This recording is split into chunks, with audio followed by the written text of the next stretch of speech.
এখন দানাই পানাই করার জন্য আরো কার নাম বলতে পারে, বিচারকে দীর্ঘসূত্রে করার জন্য নাম বলতে পারে। এটি একটা চক্রান্ত। শুধু রামিসার জন্য নয়, এই দেশের প্রত্যেকটি মেয়ের হয়ে আমি দাঁড়াবো ইনশাআল্লাহ। প্রত্যেকটি মেয়ের বাবা হয়ে, তাদের দাদা হয়ে, নানা হয়ে আমি দাঁড়াবো। এখানে অন্য কোনো আলামতের প্রয়োজন নেই। আলামত একদম স্পষ্ট। সে এবং তার স্ত্রী এখান থেকে কোনোভাবেই রক্ষা পেতে পারে না। ও সম্পূর্ণ বিন্দু খাতে প্রবাহিত করার জন্য এই জিনিসটা করতেছে। ও পালায় যাওয়ার সাথে সাথে সাথে একজনে ভিডিও কল করে রাখছিল ও নামার সময়। সেই সময় উনি কিন্তু একজন রেয়ে দেখছেন। এখন ও আসামির সংখ্যা বাড়াইয়া মানে মামলাটারে দীর্ঘায়িত করার চেষ্টা করতেছে আমার মনে হয় যেটা। কিন্তু ও ছিল ওর স্ত্রী এবং ওরা দুজনে মিলে এই কামটা করছে, এই কাজটা করছে। এর মধ্যে আর কোনো সন্দেহ নাই। এখন ও কালক্ষেপণ করতে চেয়েছে, বুঝছেন? আর একজন আসামি বাড়াইয়া সময় দীর্ঘায়িত করার চেষ্টা করতেছে।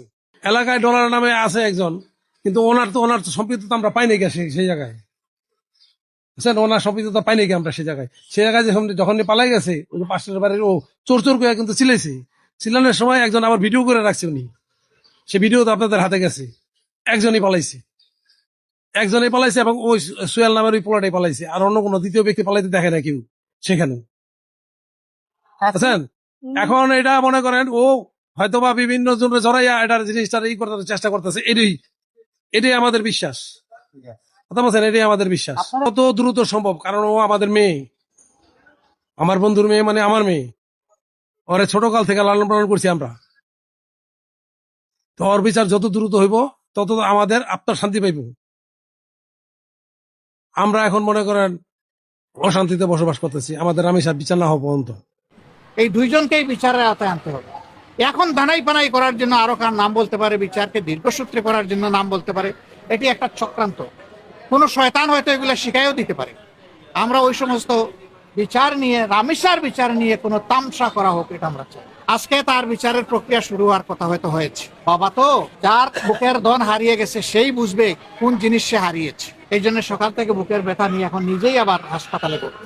আমরা তো চেয়েছিলাম বাসায় যেতে, কিন্তু যখন খবর পেলাম যে তিনি হাসপাতালেই ভর্তি, তখন চিন্তা করলাম যে অন্তত তাকে দেখে যাই, সান্ত্বনাটুকু দিয়ে যাই, জানিয়ে যাই যে সারা দেশবাসী, সারা জাতি, বাংলাদেশে এবং বাংলাদেশের বাইরে সবাই আপনাদের জন্য দোয়া করছে।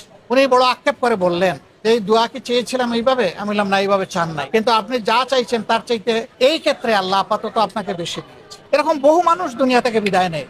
কেউ অন্যের মেয়ের জন্য চোখের পানি ফেলে না। আমার তো পড়েছে, এবং আমি বিশ্বাস করি আমার মতো লাখো মানুষের পড়েছে। লাখো মায়ের চোখ থেকে পানি ঝরেছে, বাবার চোখ থেকে পানি ঝরেছে, ভাইয়ের চোখ থেকে পানি ঝরেছে। কিন্তু এরকম দুষ্কৃতিকারীরা এগুলা করবে আর আমরা চোখের পানি ফেলবো, এটা আমরা চাই না। আমরা চাই এই সংস্কৃতি একদম বন্ধ হোক।